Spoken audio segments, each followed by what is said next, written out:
तर आज बनवले मी मस्तसे उपवासाचे आप्पे। त्यासाठी काय केलं बघा, 2 वाटी भगर आणि त्यासोबत अर्धी वाटीपेक्षाही थोडासा कमी मी साबुदाणा घेतला। तर भगर आणि साबुदाणा बघा 2 ते 3 पाण्याने स्वच्छ असा धुवून घेतला। त्यानंतर त्यामध्ये बघा भगर आणि साबुदाणा भिजेल इतकं पाणी यामध्ये घातलं आणि यावरती झाकण ठेवून 1 ते 2 तासासाठी याला साईडला ठेवून दिलं।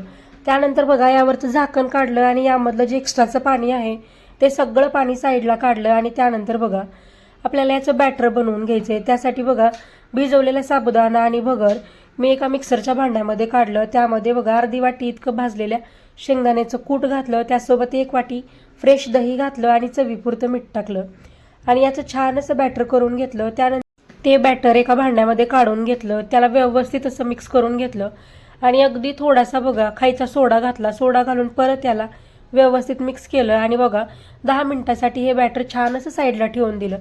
त्यानंतर आपल्या आप्पेच्या भांड्यामध्ये बघा भांड्याला छान असं तेल लावून घेतलं, त्यामध्ये बघा हे बॅटर अगदी थोडंसं सोडून दिलं आणि झाकण ठेवून याचे मस्त असे गरमागरम आप्पे बनवून घेतले। इथं तयार आहेत आपले मस्त गरमागरम उपवासाचे जाळीदार आप्पे।